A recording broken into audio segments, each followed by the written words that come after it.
The Buganda Kingdom plays a significant role in Uganda.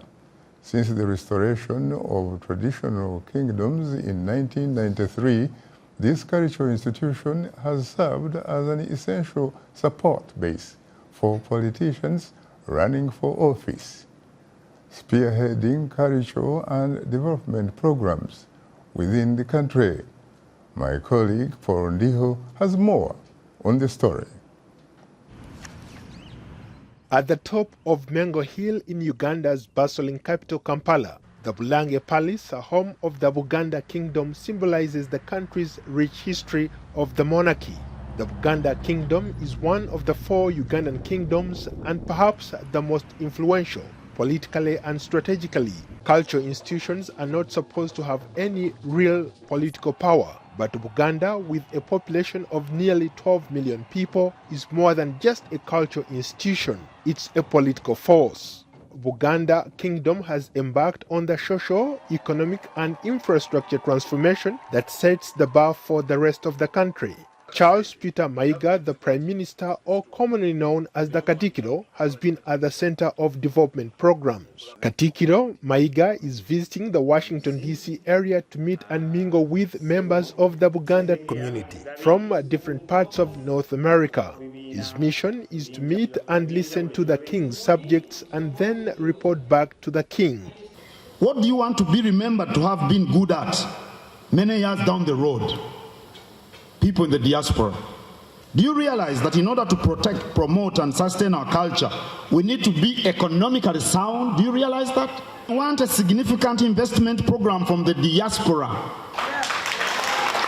The Buganda Kingdom boasts of the largest community, Baganda. They pride themselves as having a unique culture, good morals and a close association with other clans to boot.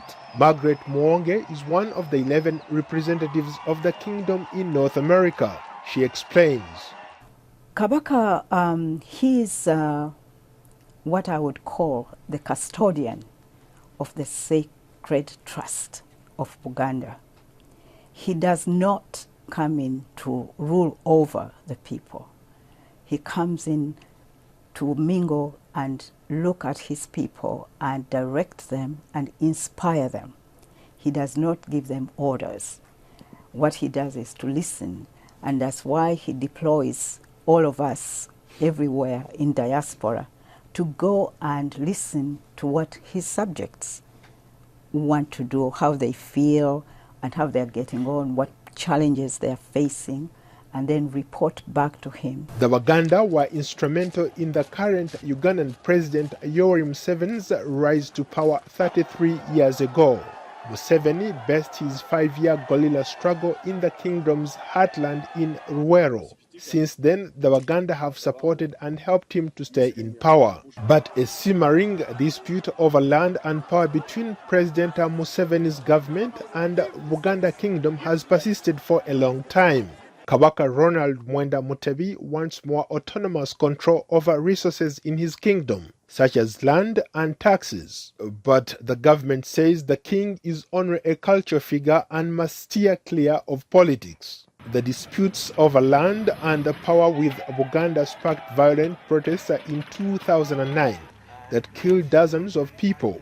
Demonstrators, mostly youth from Buganda, blocked roads and set fire to vehicles and tires, protesting the decision to block the Kabaka from visiting parts of his kingdom, the Kayunga district in the eastern part of Buganda.